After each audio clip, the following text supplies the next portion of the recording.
Hello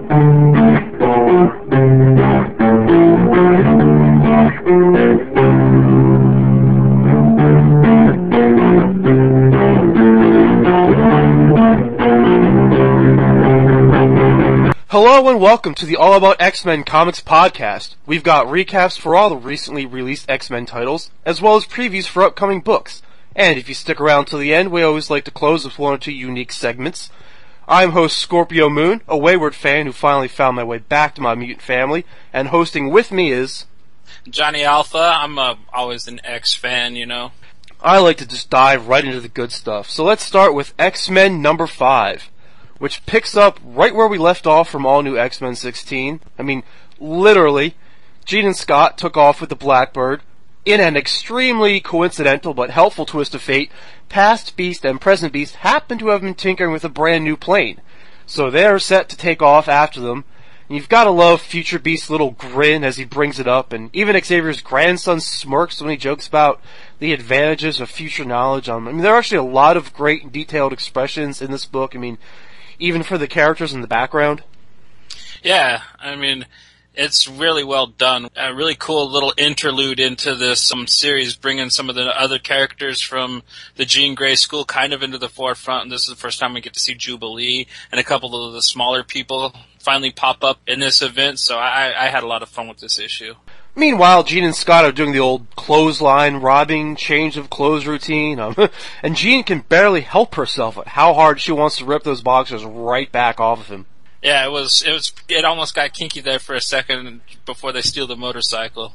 Yeah, Jean just went like full on horn dog. Like she could barely even keep her telepathic, stuff in check. Like she was just seriously getting hot for Cyclops. It was it was pretty cool, but also, in the meantime, Rachel and Kitty are left to babysit the only two original X-Men that they still have a hold of, and as they're talking, they come to realize they both think that maybe sending these kids back right away isn't in their best interest at all, or after all, and they decide to give them a hand. Rachel treats it, though, like it's like this mischievous little prank they're pulling. I mean, this is life and death stuff, and she's just like, let's be a little irrational, tee. Well, the thing is she came from the future. She screwed things up. And, I mean, she stayed, Nate Summers stayed, So, I mean, just because these things could have major catastrophes attached to them doesn't necessarily mean that it's what's going to happen. And I took it as they saw that the new X-Men, or the X-Men from nowadays, are just jumping in bed with these future X-Men before even, reasoning anything out and actually thinking about what is actually best, what is the end game. I kind of took it that Rachel and Kitty started seeing things like how you and me do, like our readers seeing us, this shit looks a little bit too coincidental that these guys show up at this exact moment and they force kind of all this stuff to happen. So that's kind of how I saw Rachel and Kitty's little going rogue experiment that they're doing on this. I like that interpretation. I think that's also just kind of the tone of the book. I mean, even as Jean and Scott are talking as they're on the run, discussing the future and how she's going to die. I mean, she's just so cute when she corrects someone, holds up her little fingers for two, for twice. Actually I died twice. And, she also admits that she's being a bitch in that scene, so it's kind of, there's just a little more fun vibe for this installment of Battle of the Atom.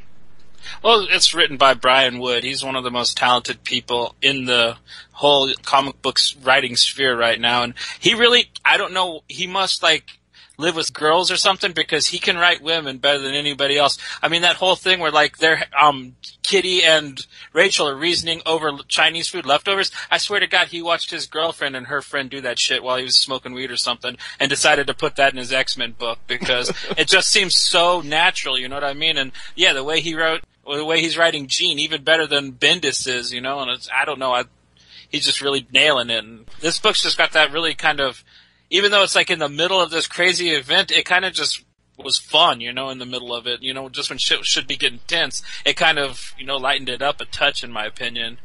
Oh yeah, absolutely. Yeah, I'll bet you he's heard his wife or girlfriend or, I don't know, sister or daughter or someone use the word stress eat before. For real. Yeah. And, you also have to love how Jean Grey admits that she's being a bitch. You had kind of talked about that a little bit in the last episode. how she was holding things against Scott that he technically hasn't done yet. She just kind of admits, like, yeah, I've been kind of a bitch. And yeah, being like old school Cyclops, he forgives her and like, oh, you know, and they have the touching moment on the way to Utopia for the big reveal of who she psychically called to help them, which I kind of really predicted and saw coming at the end of the last thing. And ooh, it's the Uncanny X-Men with new evil Scott, dude. He's gonna help hide them. I saw it coming, but yeah, it's a great twist because I mean, they really need to have this fight, you know, and I'm glad that they're getting it out of the way here, and when it's only a couple issues actually into the new series is that they're going to have the X-Men fight the Uncanny X-Men. I think it's going to be awesome. And everything leading up to that really was, like how we were saying, just really fun. So, you know, they're interrupted when the present/future X-Men team catches up to them. Cyclops decides to run the blockade, so to speak, and then there's a fight, you know, there's shooting out tires and Beach snatching them and I-beams and Iceman gets nailed by a flying car. I mean, I guess it's living up to the whole name Battle of the Atom, but it seems kinda harsh. And I mean, Kitty even points out, like, damn, guys, you've been, like, full-on mentally raping Jean Grey with your psychic attacks. I mean, you know, sure, she has a lot of our power, but she's just a kid for crying out loud. I mean, do you have any idea, like, how much stress you're putting on her? Like, you know, what you're doing to her? And, you know, I think that's why, you know, Rachel, you know, she helps them escape the situation using some more mental trickery, mirroring almost exactly how the last installment of Battle of the Atom ended, with a bunch of X-Men standing around with their thumbs up their butts after being mentally duped. Which was pretty hysterical because, I mean, the way that the Jean Grey school is acting in this event, they kind of deserve it in my book. They're just like falling for every old trick, you know? It's like, oh, we're from the future. We know it's best. And like, oh, of course you are, you know? You know what I mean? Like, it's just, they kind of deserve to look like the idiots in this arc, you know what I mean? So it's well deserved in my opinion. Yeah, I'm looking for the expression, I don't know, a little pie on their face maybe? I'm not sure if that's what I'm going for, but yeah, it's probably deserved. And anyway, so yeah, like you said, one more group has come to their rescue. Cyclops' Uncanny X-Men. And Uncanny X-Men number 12 is where Battle of the Atom will pick up next.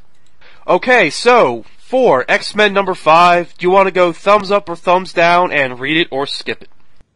Thumbs up, read it. It's probably my favorite issue of this event so far. It's a bit like the all new X-Men though. It's a little bit more of setting up for what's actually going to be happening when shit gets real. But I don't know, you kind of really need to read this if you're actually going to be getting involved in the Battle of the Atom event. Yeah, I'm gonna go thumbs up too, quality book, and I mean definitely read it. This issue keeps the momentum up. And keeping our momentum up, let's move right into Wolverine number 9. So, somewhere along the way, Mystique has become a premier Wolverine villain. And when he loses his healing power, she's the first one to come after him. She breaks into his school, trashes his room, and steals his sword. Now, this sword is one that ties back into his new, or I guess newish anyway, like memories revealed origin, like part of it that takes place in Japan. Mystique is, of course, just trying to draw him out. And it works, you know, he's running off more or less solo, even though he's kind of like a family man now, and, you know, he's got a whole school and a whole staff. I guess in the past, he might have ran off in pure anger over the personal nature of the attack, or just to get the sword. But, I mean, also in typical Wolverine fashion, this plays into honor. He felt as though he didn't earn the sword the first time, so he wants to prove himself worthy. Or maybe that's just any excuse for a fight. Yeah, it was cool. You know, it had some great one-liners to it, but I didn't have any problems with any of the reads this month, but this one is kind of my least favorite out of all of them. But I don't know, I really didn't, you know, I like we said last week, it's just really kind of try to tie in with the new film, and I think that might be really what I have against it, you know. I think the films and the comics should be kept away from each other. I don't really see the need. But otherwise, this book was kind of really fun.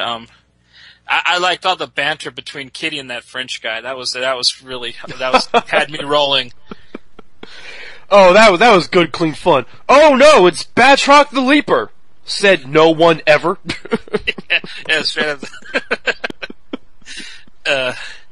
And and the whole thing, like he kept trying to throw Wolverine off his guard by like saying the wrong things, but then thought that Wolverine was going to fall for it and get beat, and Wolverine just took him out pretty easy. It was kind of a cool little fight, but I don't know, like it kind of felt like this is just leading up to a bigger fight, and I like the kind of mystery that they're going. Is like Sabretooth doing this, or is Mystique trying to just piss him off because of the whole kill Mystique thing when just Jason Aaron had when X-Force was first going off and Jason Aaron was riding Wolverine, he had Cyclops send Wolverine after Mystique to finally kill her.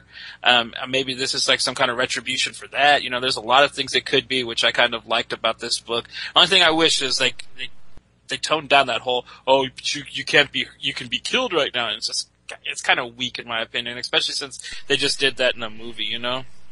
Yeah, I mean they literally had him say, "I'm killable." It's like, you know, that part in the movie where like they announce the title of the movie in the movie.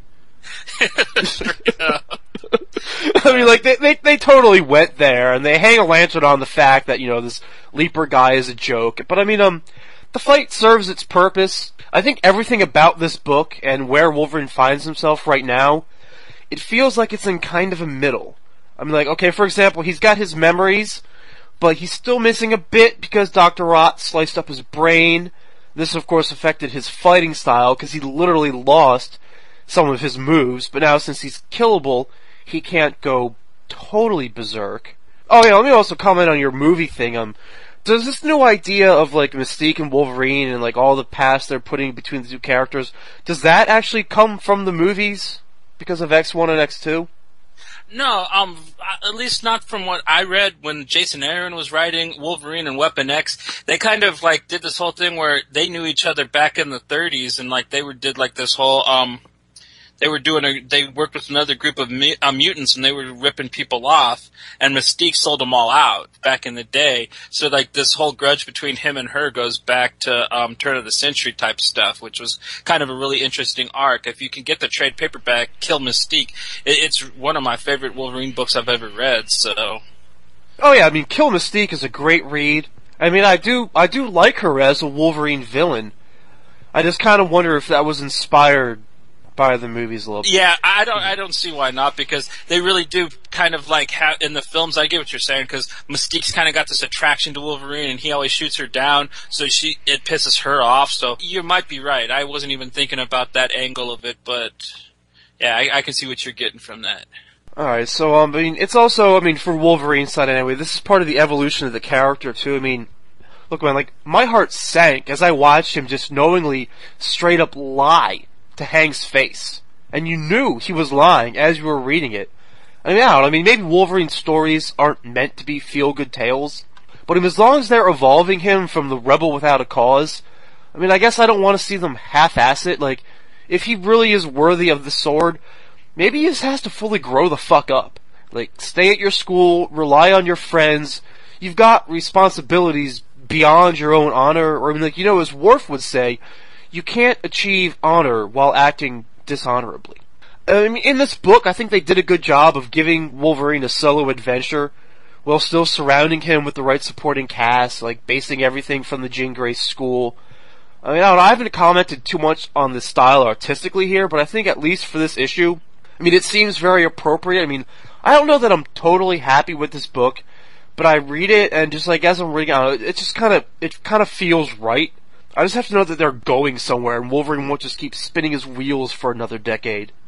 Yeah. Well, I mean, that's the thing, is they want to take him so far, but they don't want to blow the wad too soon, you know what I mean? This writer definitely seems to have something that he wants to say with this, but the thing is whether he will be able to say it before, like, they're like, dude, you're just dragging it on, we're putting somebody else on it, and they take Wolverine another direction. That's the problem that we have with these books, is these guys think they got this poignant, great thing to say, but they take forever saying it, and it bores people, and they put another creative team on it, which they take it a completely different direction, and you're just like, okay, this is not exactly what I was reading about last time, you know? And I really wish that that doesn't happen with this book, because right now it's 10 times better than that Wolverine Max we read last week, man. That total garbage. God. I mean, at least this, I mean, like, it had the campy, it had the kind of family feel to it, but at least you had a good time reading it. There was one-liners, it was X-Mini, and I guess you could, like, let a kid read it without, like, having to cringe, you know? I'd prefer that than, you know, having F-words with, like, nothing else to it, you know, like the Wolverine Max. So, I think this series is, I don't know, if it keeps going in this direction, and if they get over this arc where he's killable soon, I think that this book might actually become really good, you know? Just going off of this issue. Yeah, I liked it way more than I expected to, but it's still just kind of biting me. It's like, okay, if Wolverine's gonna be like the kindly old professor in charge of the school now, I mean, I just feel like for the evolution of the character, I mean, they might as well just go full bore with it. Like, I would have loved to have seen, like, instead of him running off and, like, Kitty kind of stows away, if Wolverine is just like, fuck this. No. I'm not falling for it. I'm not running off. I'm not gonna go running into Death's Valley or whatever. You know what I mean? Yeah, I'm gonna go buy some scarves, you know, and, like, really work on becoming a teacher. I'd have been gangster. Alright, so anyway, thumbs up or thumbs down on Wolverine number 9? I say thumbs up, but I wouldn't buy this issue. I'd wait for the Killable trade paperback to come out and get that. I'm gonna go thumbs up too, but I'm gonna say buy it. I mean, because, like, this is, like, the evolution of the character of Wolverine, for better or for worse, going on right here. So I would say that you shouldn't miss it. Moving into Astonishing X-Men number 67. Great issue, man. I love this book, bro. We have a young woman named Wendy basically writing herself into a Wolverine fanfic.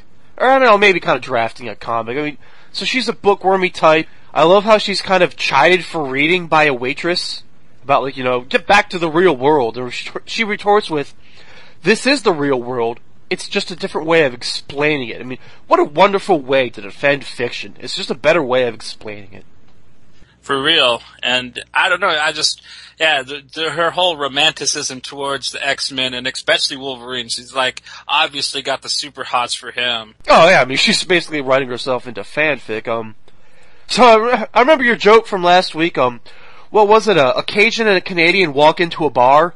Well, we'll change that to a diner. Yeah. Change it to a diner, and you're right on. So she's in the diner studying, and Wolverine and Gambit walk in. Wolverine and Gambit have this great conversation. It's very gruff, but not overboard hard ass. It's kind of sentimental without making them seem like sissies. I thought it was a perfect balance.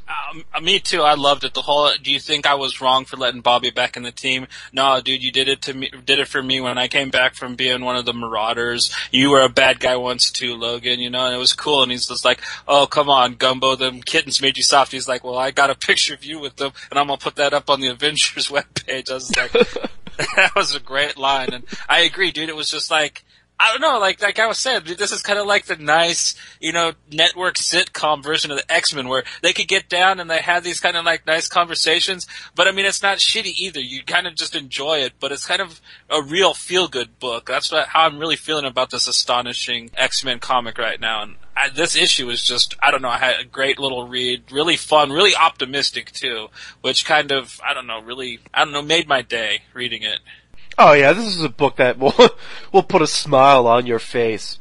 So thanks to some convenient timing, this kid gets whisked away on a little adventure, you know, with them. You know, what it all boils down to is that the alien baby from last issue had kind of been tagging along with them the whole time. So they were out looking for it. And when Mommy and Daddy Alien show up looking for it, they all get beamed up together.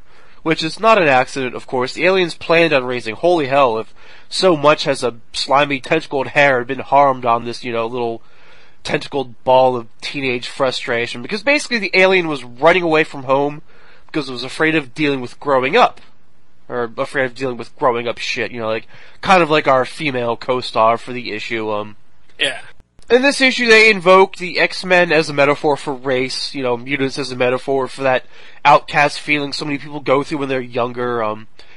You know, I'd commended them earlier on the perfect balance, but I mean, this book gets, like, after-school specialist by the end. It's like, damn, where's that Friends theme song when I need it, man? Yeah, especially, yeah, because, like, and that's where you see Wolverine really settling into becoming this teacher and stuff is in this issue, because, I mean, he really gets all kind of I don't know, inspirational with the girl and stuff, and she's explaining to him that I'm like the only black girl that lives in this shitty county in Indiana. I don't want to become like my sister. She married some white dude whose grandpa was in the Ku Klux Klan. You know, I want to get the hell out of here. I want to be an X-Men. And Wolverine's just like, you saved the world. You know, you helped us with this alien baby. You are a hero. You're an X-Men now and stuff. And you gotta find your own place before you come with us. And I really liked it. It was a little touching, and like you said, it was really touchy-feely, but I mean, it was uplifting at the same time, you know what I mean? I kind of like the message of this issue a lot. So, thumbs up or thumbs down? Thumbs up, man. Buy it. All the way. Alright, I'm gonna go thumbs up. Quality issue. I mean, I enjoyed it. Honestly, I'm gonna say, if you want to, you can skip it. I mean, the book just had zero subtlety. I mean, best case scenario, I'd say this is a great comic for kids. Like, you know how they say comics aren't for kids anymore? But, like, if you got, like, a child somewhere in your life who's, like, a fan of the X-Men through cartoons or movies or, you know, some other really acceptable child media, and you're like, hey, I should buy them an X-Men comic. I mean, I would love if I had been a kid and, like, this is one of the X-Men comics I had read. Like, you know, like a live in the adventure kind of thing, you know? Yeah. Well, I mean, that's kind of the way I look at this book, because it's got that kind of really rustic, but like very kind of nice art. And then when you open the page and they show the cast, you got Gambit smiling at you, you got North Star, you got Warbird, an evil alien chick. And they all just kind of like, yeah, this is the happy X-Men comic. Even Wolverine's like smiling up at you from the cast page. So I kind of expect it now from that book. You know, I hope that if they finally get serious or have a sad issue, like they put sad faces on all of them when you get to the cast page in the book. Right, it's like a warning. Alright, so, Uncanny X-Force number 11. Bishop shows up to rescue Uncanny X-Force members Storm, Psylocke, and Puck from evil doppelganger versions of themselves. Or at least release them from captivity so they can all go to war with and kill their evil revenant selves. I really enjoyed all three battles. Each team member turns the table on their foe in an awesome fashion. Bishop's grimy narration was probably the highlight of the book. I mean, he's both literally and figuratively wading through sewage. I mean, the way he sees the past is just like muck. Was great. I mean, Bishop's always been a pretty disturbed individual, and now he's taking on this, like, zealotry. Like, it's no surprise at all for me to see that his doppelganger was actually kind of a nice guy, if I'm interpreting that right. Johnny, was that your takeaway? Yeah, dude, like, his doppelganger was like a presidential kind of guy, you know, like it was going to be a leader of men that he killed when everybody else's was kind of, it was an evil version of themselves, which was kind of interesting, but that was like one of the weird things about the book that I kind of found hard to follow, is when they got to the part where he was going through and they were showing the stained glass art of him talking about how he got to the place where he's at now, because this whole book's been really weird. Like Sam Humphries, he's got this really weird sci-fi style that he's brought with him over from Boom Studios, which I think is really great for Uncanny X-Force, because they're not just going to be fighting mutants. Like, basically, after Bishop did what he did after Messiah Complex, they booted his ass way into the future. And there they have mutants and humans aren't the big problem. People get possessed by these things called revenants. And he became a priest in the Sacred Order, and he hunts them down and he takes them out. And basically, he gets possessed by the queen of them, who jumps him back into our time. And now basically she's going to be bringing them all to our time. So Uncanny X-Force from now on is going to be like fighting these possessed mutants, possessed by these future revenants. I'm pretty sure they're going to get around to saying exactly what these revenants are, which, I don't know, I'm really enjoying it. The only problem I kind of had with this book was the art style. It looked rushed, you know, it didn't look like they put any detail at all into it, you know, it just kind of looked 90s, you know what I mean? Like, I kind of like a lot of the other X books because they've gotten away from that, and like they kind of all got this kind of, I don't know, good art styles to it, but this one, I don't know, it just kind of looked like they slapped it together, in my opinion. Great story, but the art could have used a lot more work, in my opinion. Looked 90s. I like that. Fuck, you know, like, I feel like I should have more to say about this book, because, man, I really, really dug it, man. I don't know what I'm missing. I enjoyed all the knife fights. Like, the way Psylocke turns around, it's like, you're just a shadow of me, which makes me stronger than you. And, like, it's all in the mind for her, so she's like, yeah, fuck that shit. You can stab me in the brain with your knife. And it don't make no difference to me, because I'm you, or you're part of me, and you know, Storm has a knife fight too, and like she's like her Revenant, like, you know, threatens to like kill everyone she cares about, including Wolverine, and she's like, yeah, okay, I guess I gotta kill you then. And because it's an Uncanny X-Force book, you know, no hesitation, bam, you know, knife in the gut. And, you know, like the Pucks joke around, like, drinking beers, having fun. He's like, haha, fooled ya! Then he kills them, like... Yeah, well, I mean, it's kind of like how you explained the Image book that I spiked the punch with last week. It was a great first issue, but you really want to see where it goes from here to actually jump in and say that you love it, you know what I mean? And that's how I feel about it, too. Right, so you have to wait and see if this is worth it. Yeah. If whatever it culminates into comes to something. Because the way the series has gone, like, the first arc was great, and then the second one, it just, like, did this interlude that, like, they jumped to the past to explain, like, why Psylocke is mad at the Phantom X's, and then, like, now they're back into this, and I really want to know if, like, this book's gonna be quality, or if they're gonna keep jumping back and forth from good arc to shit arc, you know, and, like, I really hope that this one doesn't start off as a good arc and just turn into a shit arc, you know? I'm really, you know, I like Sam Humphries, I liked Higher Earth from Boom Studios, and Our Love Is Real, you know, his weird sci-fi stuff, but I've never read anything of his on this scale, so I'm not sure if he's really up to a book like this, you know what I mean? But I'm putting faith in him. I really loved Higher Earth, so I really hope Sam Humphries can pull this one out. Yeah, is he up to a book like this? Did we mention that Bishop's sidekick is a bear? Because his sidekick is a bear. Yeah, well, I thought I should throw that out there. Yeah, that's a psychic bear. It's the same one that killed, it's always messing with James Proudstar and what's her name, Danny Moonstone. It's always messing with the Native American mutants and stuff, so it's kind of cool that it makes an appearance in this book. Alright, so you want to go thumbs up or thumbs down on Uncanny X-Force number 11? I'm gonna go thumbs up, but I'm gonna say wait for the trade. Don't buy the issue. Buy the trade when it comes out. I'm gonna go thumbs up too. I'm kind of with you on, like, wait for the trade, but I just enjoyed it so much. I kind of want other people to read it just so they can tell me what the fuck I liked about it. Awesome. Right on. Alright, that wraps up all the books that just came out. Next week we've got a nice list next week. There's a lot of X books. We've got Cable and X-Force number 14. Cable's X-Force versus the Uncanny Avengers. To use the old phrase, it's all been building up to this? I mean, we should be seeing like a big battle with a lot of consequences for this title, right? Well, yeah, especially because of the way this first arc for this book started out, with them running across each other, and Alex Summers giving Nate the benefit of the doubt, and Nate completely hosing him in front of Captain America. So now Alex is pissed. Havoc wants to kick his nephew's ass and stuff, but they don't understand the real situation. They still think that the X-Force are terrorists. So I think that that's going to be a resolution. I think they're going to fight for a little bit, and they're going to just, I mean, like the first two issues of this arc, they're going to fight, and then they're going to have to team up and go against whoever's actually making these atrocities that the X-Force are getting blamed for. Because Alex isn't stupid, and once Nate starts explaining it to him, Rogue and Sunfire and the X-Men, at least in the Uncanny Avengers, are going to stop fighting and help out their fellow mutants. So I'm really looking forward to this arc. I really like Cable's X-Force.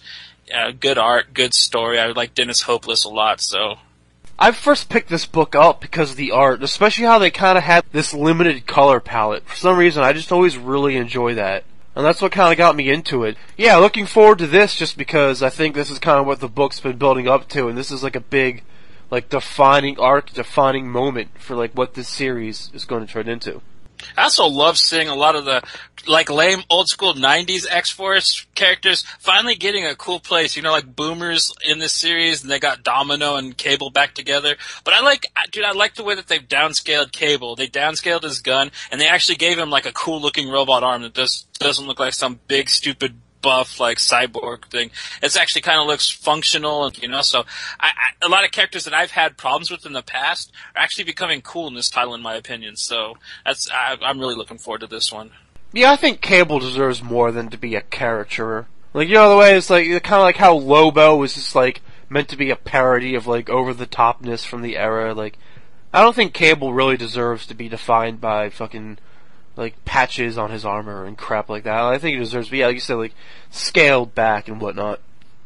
Oh yeah, if you look at his stature in the series, he's drawn much smaller than he's ever been. I mean, like back in the Liefeld days, I mean, he had like a 36 pack of muscles. He had so many pouches, you didn't even know what the hell he was keeping in all of them. There's no way Cable has that much weed to need that many little pouches. So I mean.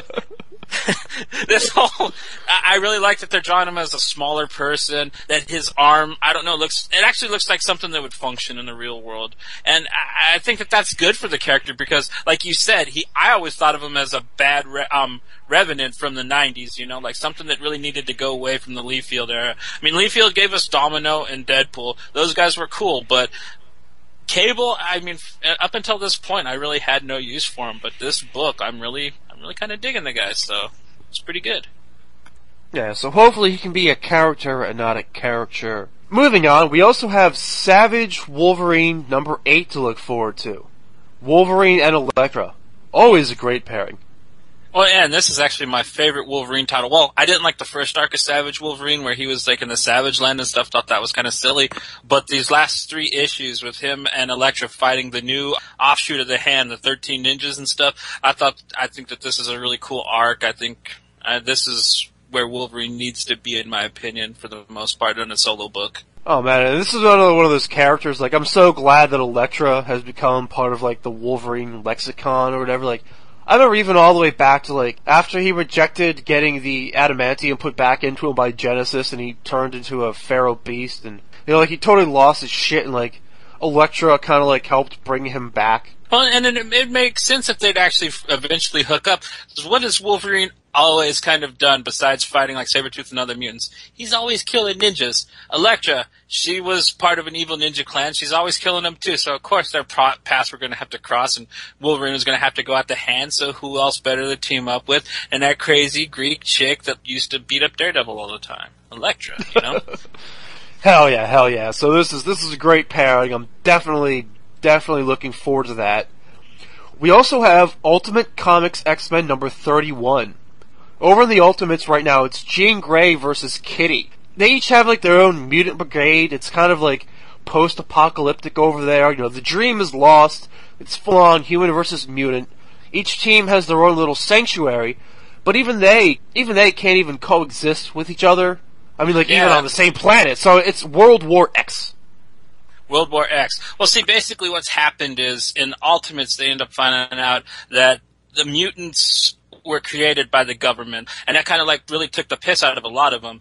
But like not Kitty Pryde and not Jimmy, Wolverine's kid, and Iceman, a few others. She's got this little clique, and they're kind of like the terrorist X-Men. I don't want to say terrorist. They're more kind of like freedom fighter X-Men. It's like, think about Red Dawn, but with superpowers. And basically, they ended up winning their fight against the Super Sentinels and William Stryker's kid. And they get what's called Utopia, but it's actually like Captain America's now the president in the Ultimates universe. And he really gives them like this old testing ground. It's just, there's nuclear waste, all kinds of shit in it, and it's just a desert, man. It's nasty stinkhole. So they come up, they make this seed that can grow anywhere and anything, and they just kind of make this whole little place for themselves. Meanwhile, some of the other mutants that are following Kitty Pryde think that she's doing a bad job and she's become kind of this pop star, so they quit following her.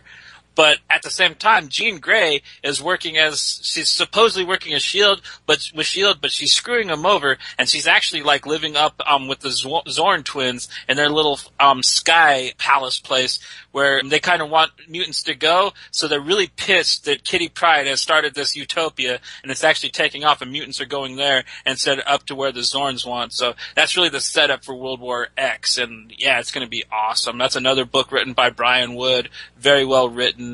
Badass. I mean, if you don't like Ultimates, I understand. Ultimates have been shit in the past, but dude, read this Ultimate X-Men book, dude. It is my favorite X title on shelves. I think Ultimate Comics X-Men 31 is something to look forward to, or at least something to try out.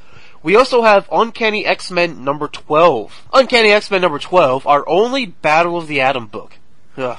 But it's going to be a good one to focus on, because we didn't get nearly enough Cyclops this past week, or his downward spiral. Because, I mean, Cyclops' downward spiral is one of the most fascinating things in X-Men comics right now. And especially since we've had so much coverage and setup, I think that this is going to be like the issue where the fight actually starts, man. This is where we're actually going to start seeing the Battle of the Atom. So yeah, this issue is just going to rock. We also have Wolverine Max number 11. Wolverine has been on the trail to secrets of his past, but from the solicits, it seems like he's going to sit back and try and blend back into hiding again. I don't know, I think this book makes a great case for why Wolverine has to move along, and why his rise through the ranks, so to speak, of the Munich Kingdom and emergence as one of its leaders, giving him a new storyline, is absolutely a good thing. Because just retreading it in Wolverine Max number 11 fucking sucks. Yeah, well, I mean, going off of what we read 2 weeks ago in Wolverine Max, we're going to read it, we're going to talk about it on the show, but I'm not expecting to be even slightly thrilled by it, so sad, but like you said, it's retread. They're doing shit, the same stuff. I mean, like, if you read Wolverine in the 90s, you know all of this stuff already, you know, and they're just doing it with F words and titties in it now. That's the only difference. X-Men Legacy number 17 is also coming out, picking up from our cliffhanger at the end of last issue, Cyclops versus Legion. How about that, man? Legacy 17 being one of my most forward-look-to books next week. I mean, will it still hold my interest after this when it's less tied into other X books? Well, that remains to be seen, but for now, man, bring it on. Yeah, this is gonna be one hell of a fight. I mean, like, I like how there's so many different battles of the Atom going on during Battle of the Atom. It's kind of rhetorical and hysterical at the same time. It's like we got this one main event, and then you got these little versions of it popping off all over the place with Cable and X-Force and this X-Men Legacy where Legion's going to be boxing, or however the hell he's going to fight Cyclops. I mean, Lord only knows with that lunatic how he's going to come, you know? Yeah, man, yeah, definitely. I mean, great move by editorial there. I mean, like, not every book has to take place in the same thing. Like we talked about before, like, it's like, thank God, like, Battle of the Atom only crosses over into certain books, and other books can still tell their own stories, but it is kind of cool how they've got, like, you know, inter-X-Men battles all going on in different parts of the franchise at the same time. That's the way you do it, and that's why I really like this whole Marvel Now, the way that they're actually attacking this thing. They're getting away from this whole every book has to tie into every book scheme of things, and it's about damn time, because I was really losing my patience with Marvel, which is kind of something I never wanted to do, because out of Big Two, they're always going to be my favorite. Sorry, DC fans, I do like DC, but they just can't touch Marvel. No, I mean, I'll always default to my mutants. I mean, anytime I'm away from the hobby, like, the only thing I care about is, like, what's going on with the X-Men? What's going on with the X-Men? That's always where I want to go back to, and I mean, that's where I find myself now. But, I mean, taking a brief aside, should we spike the punch this week? Do you want to spike the punch, Bowman? Yeah, for sure. You want me to go first again? Yes, by all means, please, lead us off. Okay, my spiking of the punch is a Marvel Comics offering the first issue of Mighty Avengers. I had a lot of fun with this. This basically sets us up during Infinity. All of the key Avengers are up fighting in space. Meanwhile, Thanos and his crack force decide to attack Earth, thinking that all the greatest heroes are gone, attacking New York to try to dishearten the Avengers when they come back. Only to see that Luke Cage, the new Power Man, and a few other heroes, Spectrum, who's I'm not familiar with her, but I got a crack out of her in this book. I really hope that she becomes a big name at Marvel, because I don't know, I just had a lot of fun with her character. She talking a lot of shit, you know. I always like characters like that, so I don't know. I just had a lot of fun with this book. I really like that it's going the same way as some of my X titles that I like. That they're bringing some of the smaller Avenger characters and putting them their own team together.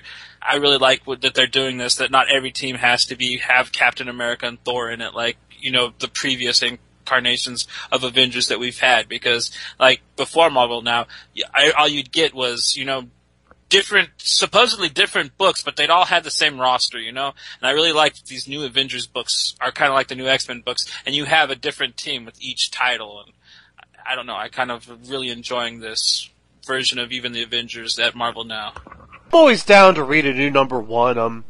They kind of go through the old "there's no one else in town" routine, but this book was a lot of fun. I mean, it's just straight up, and I don't know if this is a real word or not, but I mean, it's straight up superhero hero-y. Man, I gotta say though, I mean, Thanos, man, I mean, his one line, like, the city will be as fragile as a newborn baby's skull. I mean, Jesus Christ, this guy is sick. Well, Thanos, it means death, you know? I mean, like, of course he's supposed to talk like that. The thing I really got a kick out of is something that I was kind of complaining about last week. I really liked the Superior Spider-Man in this book. I liked Otto Octavius' shit-talking, and I really liked at the end when our mysterious new Avenger, who we don't know who he is yet, shows up in the cheap-ass Spider-Man Halloween costume, or the stupendous Spider-Hero, whatever he's called. He's just like, you take that off! Yeah, dude, it's hilarious. So, I mean, like, there's a lot of fun in this book. It's a cool Avengers title. And, I mean, and I don't even really think you need to know what's going on in Infinity to read this. I mean, you just gotta know that all the other Avengers are in space, you know? So. No, I mean, totally. I mean, like, I guess it's kind of touted as an Infinity tie-in, but it's more like an Infinity Consequences kind of book. Like these are consequences of the event. I love this dialogue. This was a very fun read. I mean, so much verbal sparring. Especially like you said, Superior Spider-Man. I mean, even his line about, I got a very bright lady to reconsider a life of paid thuggery. I'd call that a win. Straight up, yeah. That one just did, it kind of made me a little sad because I was so happy to see the White Tiger in something again, and then she just quits, and I'm just like, I really hope she comes back in issue 2 and joins the Mighty Avengers, even though she left Heroes for Hire, you know? Yeah, I like White Tiger a lot too. I mean, I think it's mostly for the character design, but I mean, I just really like that character, and I mean, I want to see more of her for sure. I like Luke Cage's motivations. You know, he wants Heroes for Hire. You know, he needs diaper money for his daughter. You know, he has a kid. But at the same time, like, he needs the hero part because he wants her to grow up in a better place. Like, I totally get all these, like, conflicting needs. I think that really works. Alright, so this week, I'm gonna spike the punch with Chambers #1. A miniseries coming out from Arcana.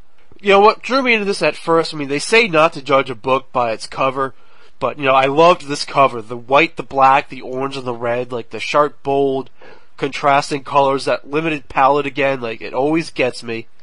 And it just looked brutal. I mean, I agree. I didn't read it until you recommended it, but damn, did I miss out. Like, I wish I would have recommended this one for Spike the Punch, bro. It's a great read. Man, I love stories about dirty cops, and these bad guys are really fucking bad guys. I mean, they basically kill a cop just for being a good cop, but then they even show up to spit on his grave. And if that's not enough, they have to kill his whole family now, too.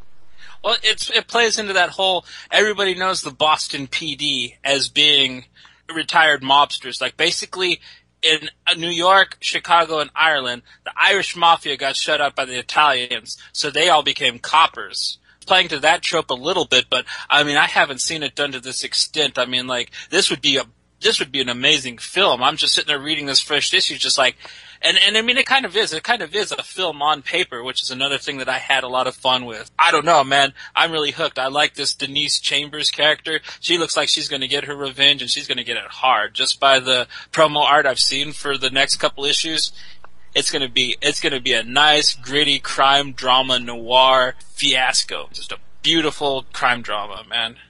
Oh yeah, I mean, the first time we see her, she's like punching a guy in the throat, you know, 'cause, you knew who killed my daddy and all that. I mean, this is basically a setup issue for the miniseries, but I mean, it drew me in really, really quick. I mean, I love the no frills aspect of it. Like, it's hard hitting, it's quick, it's simple, it's a setup book, but I mean, like, I was rooting for this main character, like, right away. Like, I really hate these bad guys right away.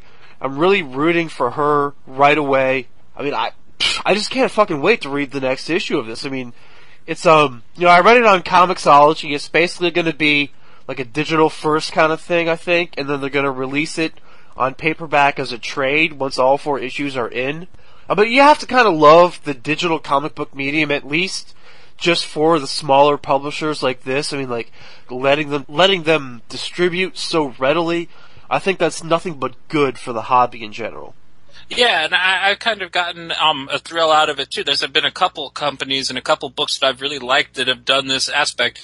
Last year, a company that called Red 5 Comics, they did this really kind of crazy noir sci-fi book called Box 13, which premiered on Comixology, and then the trade came out shortly after. And man, that's another great read along the line. And Arcana, I think that they're going to be doing this a bit because they kind of broke into the market by publishing Euro comics over here in English, and then they kind of do original graphic novels, and then they kind of got really big there for a second because they did this really great published this really great noir comic called Mumbai Confidential. Really hard-hitting, really great book, but I don't think that they make too much money off of their individual sales. So I think that for companies like them and Red 5, maybe this digital thing is the way to go, because I just see how much Marvel and DC are talking about making money off of their digital-only comics. So I think that the littler companies need to get on this too, and I think that I really salute Red 5 and Arcana for, taking the initiative, and I hope it works for them because,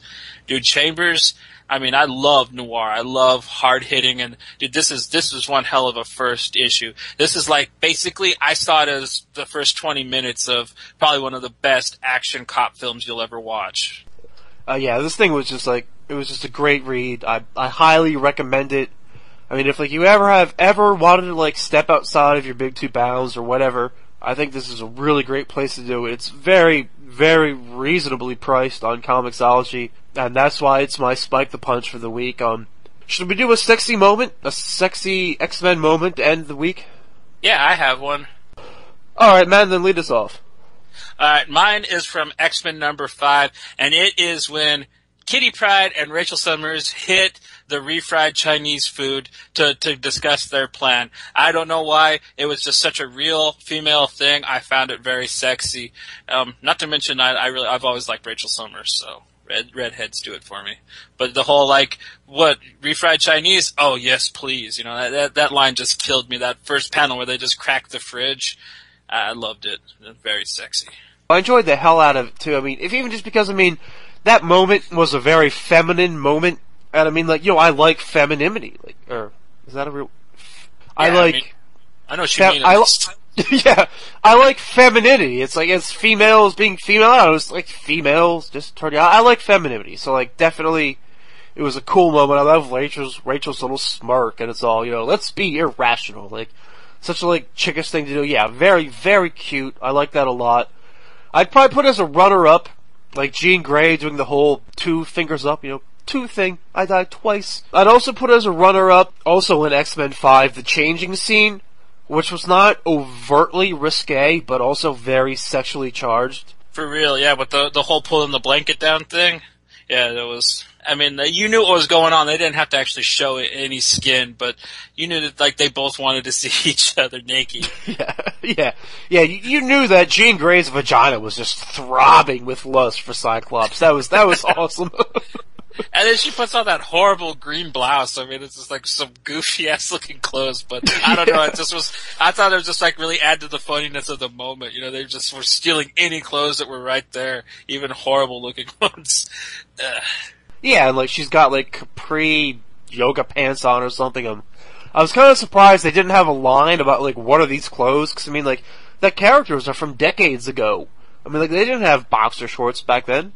Right? Well, they did, but they weren't prevalent. You had to go to specialty stores to get them. Most people just wore fucking da-da-da-das or whatever the hell you call them. Tidy whities.